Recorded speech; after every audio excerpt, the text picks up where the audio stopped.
Assalamualaikum warahmatullahi wabarakatuh. Perkenalkan, nama saya Emma dengan NIM 210 501 dari kelas A Fakultas Bahasa dan Sastra Prodi Pendidikan Bahasa dan Sastra Indonesia. Di dalam video ini saya akan membacakan pidato dengan tema Generasi Muda.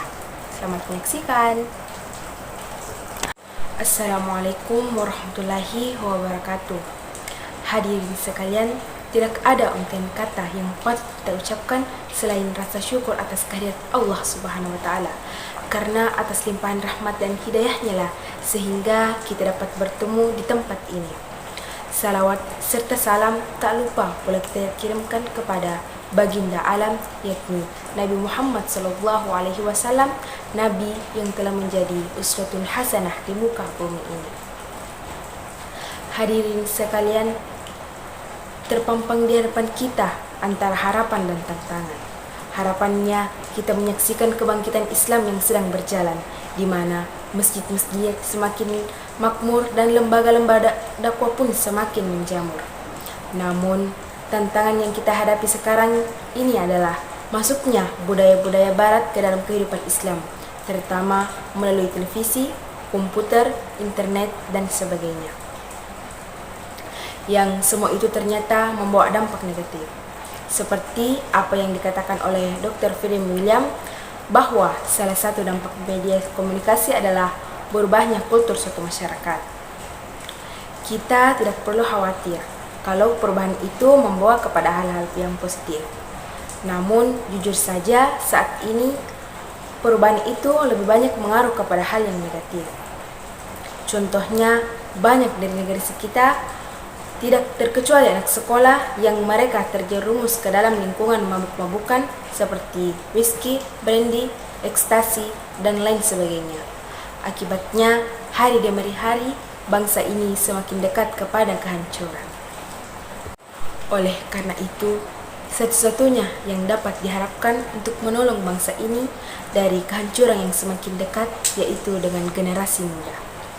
Namun demikian, tantangan dan cobaan yang harus mereka hadapi sangatlah berat, mengingat betapa pentingnya peran generasi muda dalam membangun negeri. Firman Allah yang artinya, hendaklah takut kepada Allah orang-orang yang sekiranya mereka meninggalkan keturunan yang lemah di belakangnya. Oleh sebab itu, hendaklah mereka bertakwa kepada Allah, dan hendaklah mereka berbicara dengan tutur kata yang benar. Kita seharusnya merasa khawatir apabila menjadi generasi yang lemah. Baik itu lemah fisik, lemah ilmu, dan lemah semangat hidup. Dan yang paling berbahaya adalah lemah iman dan akhlak. Mengapa? Karena hal itu akan meracuni kehidupan kita. Bila itu terjadi, maka itu bukannya menjadi pelopor pembangunan, namun sebaliknya, virus penghambat dan penghancur pembangunan. Na'udzubillah min dzalik. Sejarah telah mengajarkan kepada kita agar memiliki semangat tinggi dan tanggung jawab penuh terhadap kelangsungan bangsa dan agama yang kita anut ini. Karena apa? Karena pemuda hari ini adalah pemimpin di masa depan yang akan datang. Oleh karenanya, agar tercipta negeri Indonesia yang aman, tentram, makmur, serta mewujudkan masyarakat yang agamis, maka harus kita amalkan 3 amalan tersebut. Maka kita harus mengamalkan 3 hal. Yang pertama, disiplin. Generasi muda yang unggul dan berkualitas harus memiliki kedisiplinan yang tinggi, rajin bekerja dan gemar beramal, semua itu untuk menyongsong masa depan yang cerah dan indah. Yang kedua, jujur. Kejujuran merupakan salah satu ciri generasi muda yang unggul. Kejujuran bukan hanya jujur terhadap orang lain, tetapi yang paling penting adalah kejujuran terhadap diri sendiri. Bekerja sama yang baik akan terwujud pribadi yang tangguh. Dan yang ketiga adalah ulet. Generasi muda yang unggul tidak mudah putus asa dan selalu ulet sesuai dengan skill dan profesinya. Mereka akan terus berusaha dengan tekun sampai akhirnya membawa kepada dedikasi yang tertinggi terhadap pekerjaan yang lebih baik dan berkualitas.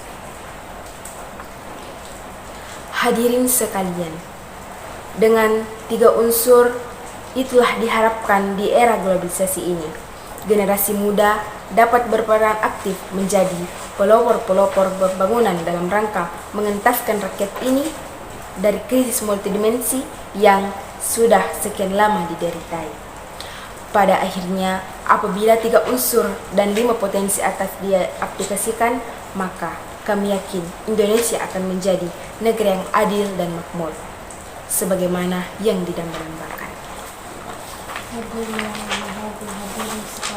Demikianlah pidato yang dapat saya sampaikan. Jika ada salah, mohon dimaafkan.